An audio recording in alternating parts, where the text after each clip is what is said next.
easiest way to make sure me and this person are never friends is to try to make a play date. Right. Yeah. Done. I think you're going to like it. Last episode, we saw how friendships evolve over time. In episode 3, we focus on the powerful connection between brotherhood and well-being, how these relationships support our mental and physical health. Let's get into it. Because listen, all right, one of the reasons I was happy to bring both of you guys on here because y'all are two of my closest friends, and y'all have seen the evolution, and I've also seen your evolutions. I don't take it for granted when you're transparent with me and when you're honest with me. I pride myself in no judgment. I pride myself in you can put anything in front of me. I'm just going to absorb it. I might reflect back some suggestions or whatever, but I'm not going to judge as much. Many times it might be a little judgmental. I know I was really hard. He was mad at me for a while. But I was okay with it because I love him. So I deal. He's been straight with me. I'll be straight with him. Yeah. I'm a little curious because I'm in the middle now, thanks to Donnie. I would say I have the youngest marriage, but I don't. Donnie married an AKA? Yeah. Where is she? Listen, you know what? Yeah, I know. It's a good look. That's a whole other story. Even I'm a little, because I've watched you guys in front of me. And now, Donnie, you're a little behind me, but you're still in front of me because you have years of experience in front of me on this stuff. And I'm a little curious. Is there any advice that any of you have given me that one that I took or I didn't take? Yeah, I remember you asking this one. Say, the thing that comes to mind is one that you actually took. There was a point in your life, and we can edit this out if I'm telling too much. There was a point in your life when you were somewhat partner acquisitive. Listen, y'all got to watch Max, okay? Max will throw words at you. Even as you sort of moved away from that, it was like being in situations where you hadn't trained yourself to be one man in a relationship with one woman. Like, I remember I said something to the effect of, give yourself a chance to be faithful. Like, you're with someone who's clearly not someone you wanted to be with long term, and she was, I believe there was a little bit of an age gap. You recall? Okay, I think I know what you're talking about. And I was like, man, you were back there? You were way back there? Yeah. And I'm like, hey, give yourself a chance. I don't even know if this is what you want, and it's definitely not what you want forever. Give yourself a chance to be faithful. I remember you got a little bit irritated with me when I said it, like, because it sounded like I was disrespecting the person. And that wasn't what I was trying to say. And I think eventually you figured what I meant. But it's like, I know that's not what you want. Based on your behavior, you know that's not what you want. Just give yourself a chance. If you're going to make these choices, at least have the list be people that, we've been friends for a long time. But I just remember that always stuck out. I remember you being a little bit frustrated with me. And I was like, yo, B, just give it a chance. That one just jumped into my head when you asked. I was like, give yourself a chance, man. There's no way. This is a tough one. This is a very tough one. Because I'm going to tell you why. If I had to be honest, I think I knew Mike would reach out to me to get advice. But I think there was sometimes I was kind of a fan. And I was just like, a fan, you said? A fan, yeah. Like some of the stuff Mike would do, and I'll just be like, I've never seen this. I feel like I've seen this in a movie. What? No chicken? Happening? Yeah. I wanted to see how far I could go. I was just like, should I stop him? But then I was just like, no, he's coming to you for help. I was like, I got to say something good. There were times that would tell Mike to do stuff. And I remember he called me. I used to call them SOSs. Mike did what he needed to do, shut everything down, and these people just fly out of nowhere. I don't understand. You reached out to them in a professional manner and say, hey, it's not you, it's me, right? And thank you, I'm on sabbatical, right? And they still showed up, right? So I think for the most part, you would attempt to take my advice. But one that stood out for me, I remember, man, you were in the zone when you got out there first to Boston, and I think you were walking several miles to work. at a supermarket. I mean, I remember, I feel like that's when I started to, so it's interesting, like our changes in our life, like they happen in increments, you know? And I remember when you were doing that and feeling so proud of you, I was just like, stick to it. This is going to happen. You enrolled in college. Mike was on the dean's list. I was just like, dang, this dude, man, like he just did that like on a whim. He's just like, yeah, I'm on the dean's list. I was like, Mike, did you even do homework? I don't know. How do you get on the dean's list? Playing video games all night. And, you know, I just remember encouraging you. I saw changes when you relocated that were happening in little increments. Each iteration was leading you to a better version of yourself. The biggest thing that you made a decision on, but I think all the bros okayed, was your partner. We really probably wouldn't be having this conversation today without the partner that you are connected to. And so there goes the concept of grace again, not to look back in negative judgment, but to see that maybe through friendships, through relationships, even through the iterations, you were moving into a direction. And now you're in a space where now that we're not just here sharing, but hopefully from this, and I know from the presentation that we did 2 weeks ago, we have already impacted other people's lives. So I'm excited to see what this will be and what will this transform into, because now every experience that you've had now comes back forward to be helpful, not just to yourself, but to others, and form a legacy. Thank you. You kind of mentioned it earlier. I wasn't sure if I was going to repeat it. It isn't like single bits of advice, but there are moments where having Mike as a cheerleader, just a call, like Mike will call when it is just not a good day and just remind you what's special about you. So it's like when you have a good coach, like Phil Jackson isn't known for the X's and O's, but it's the ability to say the right thing in that moment to make sure that you get back up and get on the court. And that's happened on more than one occasion where it's like, you know what? It's not even like I call when I need it. It's just like the phone rings and it's like, you know what? I did not realize I was at a low ebb and I needed somebody to remind me who I am. So it's not a single thing so much as it is that bit of coaching. Give me that question again. Basically, if there's any advice that I've given you over the years, did you take it? Yeah. There's some of the stuff I can't say on air, but the internet is forever. Mike be like, So yo, you I'm say, at the you back can of the say house. that's a deep fake. You can say that's fake news now. Like, those are alternative facts. Well, I can say that you're responsible for where I am and my partner, and I'm grateful for that. I always tell the story, but I want to go deeper with it. I've always talked about you calling me when I was sick. But it was just this whole idea that men don't really get to be vulnerable. And I remember I always tell the story that you called me when I was sick, and I was just like, yeah, I never had that happen. You know, I was just like, yo, dude call me when I'm sick. It's a weird experience, right? Especially if you're Caribbean. Right? I got chopped with a machete and my grandmother said we're going to go to the beach and we never went. So somebody calling me when I'm sick is very new to me, right? And my grandmother loved me, right? So I'm an only child. And I think when I migrated here, I spent a lot of time alone. So very self-sufficient and not always having the need or desire necessarily for a lot of people around me. If I'm making connections with people, it's intentional.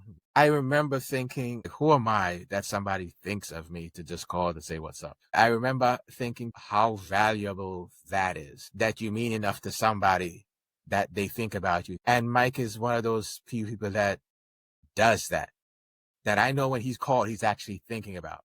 Very rarely does Mike call me to talk about himself. He called me to check on me. And so I remember really intentionally thinking about his calls and his relationship. Mike does have a way of calling you when you're down your life, and you feel like you have to match his energy. And there's nothing worse than talking to Mike when you're not having a good day. There's nothing more demoralizing than to, man, you're just like, dude. I have a rifle in my hand. I'm on top of the tallest building in the area. But I remember, so one of the things that Michael call, I'll miss his call, and then I give him a call back in 2 weeks. And I really made a general effort because I want him to know that I don't take your calls for granted. And sometimes I'm waiting to be in a better space because he'd be like, bro, you okay? You all right? I was like, dang, I don't want him to call me the next time he's like that. Are you all right, dude? Are you okay? So I try to be in a good spirit when he calls. That's the melancholy side of me. No, I mean, if we can get the message to men, because in my field, one of my favorite comedians is Bill Burr. He talks about just men dying because they're not able to express their feelings or say that a puppy's cute. Great Right? bit. It's a great bit. But women naturally forms these associations and relationships where they nurture each other and support one another. And I think it really lends to their longevity and their life. And men don't always have that. You know, they don't have a lot of people, at least my experience, that sit down and really talk to you about stuff. People just expect you to know stuff and be successful in life. And very rarely you have those kind of mentorships. You know, people just like, oh, you're smart, go figure it out. Right? I figured it out.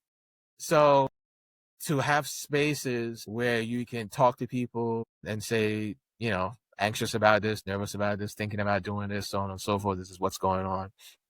And not feel unmanly or emasculated or in any way. You still feel okay. You can tell each other you care about each other, love each other, and support one another. That's healthy. That's being a man. And that's how we hopefully get to change the legacy from before. Thank God for the younger generation that's forming podcasts and sharing things now. They're, you know, forming a space where men can share their ideas, but that we're not just left to our own thoughts, suffering quietly and dying at early ages when we don't need to. It's okay to build community, to talk to each other. You can still be masculine, you can still be a man, but you can say that I'm having some difficulties and you have stuff. I know I spoke to someone recently where if one regret I had, I felt like they were looking for a window to have that. And it felt like they didn't have that. I was surprised because I thought they were so popular. They had a space that they could. And it felt like they were looking for an opportunity to just like, hey, let's go out for lunch and talk or what have you. And it never got to happen. And so I treasure this even more to say that, well, I know for a fact that there are men seeking that, but don't quite know how to do that. And it's easy to mask it with sports games and all the other stuff we're told we're supposed to do, right? So, yeah, I am grateful for you, Mike, for being in my life, and grateful for the brotherhood of you, Max, and so many others as an only child. And for brothers that I admire because, you know, they say iron sharpens iron. So, you know, it's such a nice thing to have a crew of people where I can look and push myself to do more. Everybody's trying to knock it out the box in whatever area they're trying to work on. Thank you. I appreciate all that you two have added into my life. You spoke on it a little bit and actually want to open it so that you can expand on it. We know what we have, and you spoke about there are people who don't have that. What would your advice be to someone who's our age? Let's use 50 as an average. Someone who's 50, a 50-year-old guy who doesn't have friends like that. What would you say to that person? In all my years of being engaged in mental health therapy, I remember talking to a counselor, and we were always amazed at the changes that people made. We were trying to figure out what is the critical moment that allows people to move towards change. I haven't come up with anything different yet, but I feel like willingness to try something is one of the key moments. That's the thought process. I have to be willing to do something. Then comes the action and then doing it. I recall once in a while I'll do inventory of different things in my life, where I think I should be, what I want to have. I was doing an inventory of my friendships. I was just like, oh, who are my real friends? Because, you know, you have different sections of friends. You have friends that you call, friends that come to your house, friends, if you're in the hospital, you don't want to come, and friends in the hospital, you don't mind coming. You have people that come to your house that you have to shove stuff in the closet and put away. And then you have people that's just like, hey, this is it. Go in the fridge, go get what you need. You know what I'm saying? Like, who are those friends? Who are those friends? Because I recall seeing my sister-in-law pass away. And I saw neighbors took shifts, spending the night with her, sleeping in her bed, taking care of her. Someone who was passing away with cancer. And I'm just like, do I have friends like that? I want to know I have people in my life like that revolve their lives around, and not in a selfish way, but just to say like, man, people care enough to just say, I'm going to do this for you. And so I think we are social beings, whether, you're the most popular, you're the crowd person, the most, what's the word? The person that's very social to the person who is more quiet and introverted versus the extroverted. We all need social connections. So whether you like 50 people around you versus you like 2 people around you, having someone with different ideas that thinks differently is healthy on many different levels. It opens the door for different perspectives. It opens the opportunity for you to share. It opens the opportunity sometimes for you to not think about yourself and give to someone. One of the best ways that you can even deal with some of the problems that you have in life is that you're giving. You're not even thinking about yourself. You're sharing with someone. Friendships help develop interpersonal skills. You have a way of dealing with conflicts or disagreements. If you don't do well with that, you're probably not going to do well in your job either. That's a good part of emotional intelligence and social intelligence. Friendships are important on many different levels of health, mental health, social health. And so all you have to do is, I'm willing to do something. And then the next step, do something. I've worked with college students where I just say, hey, find one person, just invite them to coffee or whatever they like to do. That's it. Nothing major, no main thing. It might be a game of domino. It feels weird how we make friends. It doesn't really have to be that overly organized. But hey, you get together, you play domino, da-da-da-da-da. Maybe you form a soccer team. All of a sudden, you build some friendships, and that leads to a barbecue, and then it becomes an annual thing. And now you have some friends. But you first have to realize I want something, or there's something missing. And then if you have that longing desire to have something more, then seek out opportunities where you can be friends. Be in spaces where that can happen. Yeah. Max, how about you?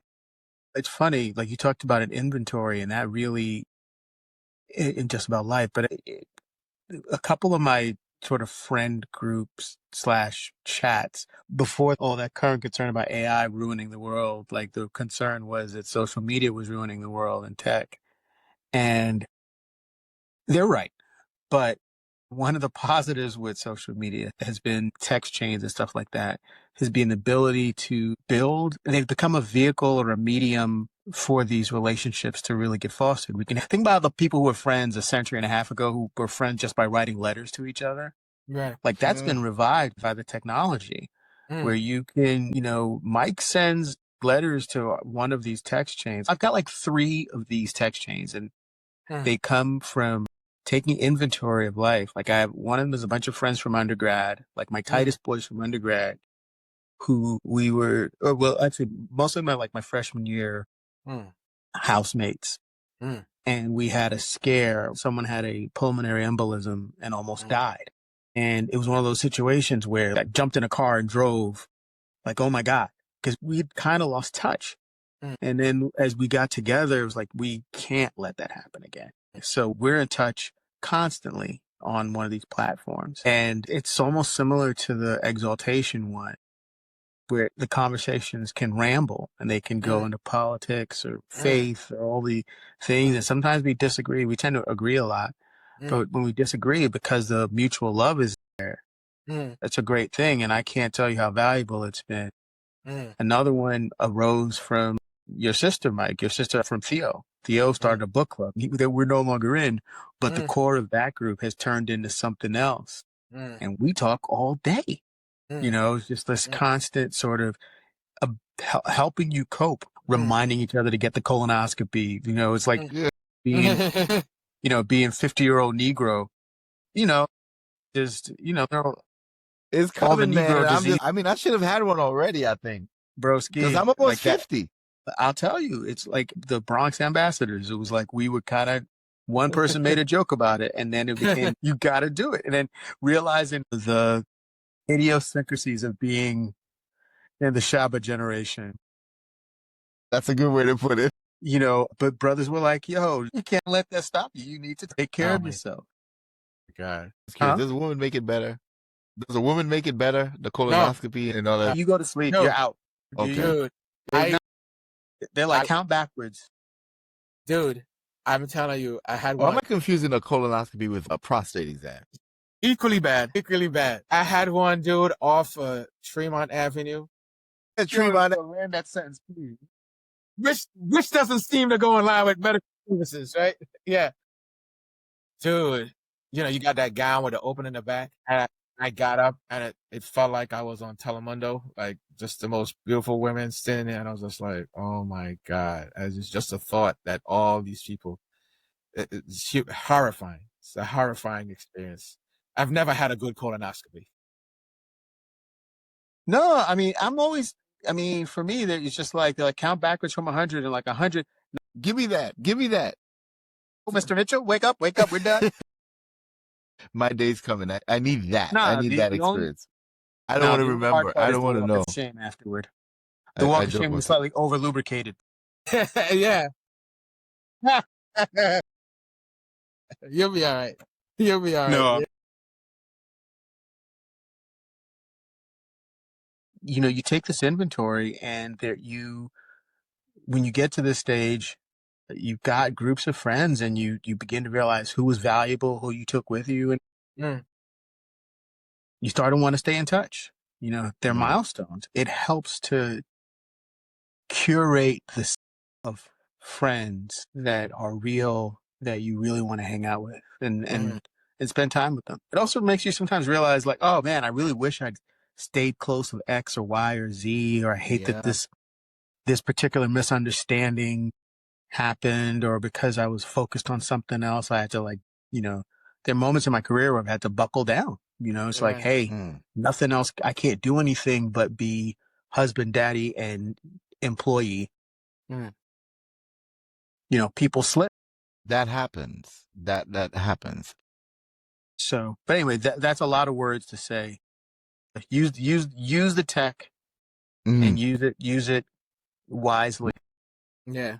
So we know that friendships are important.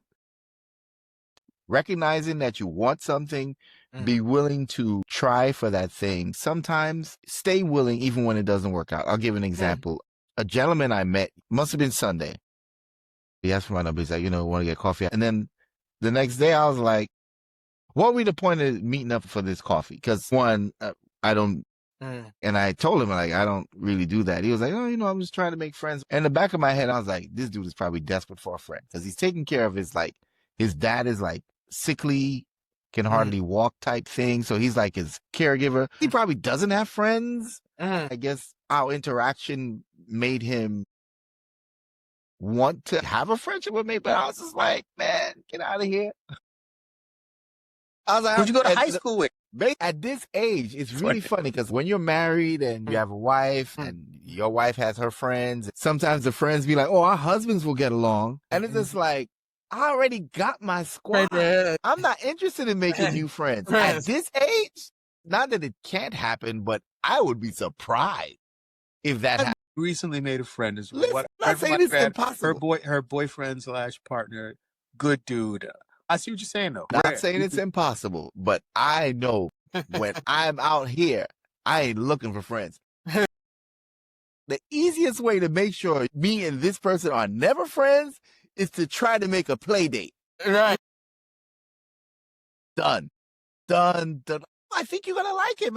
Health is just one part of the story. In our final episode, we'll talk about what it takes to keep these friendships strong as life changes. Don't miss Staying Connected.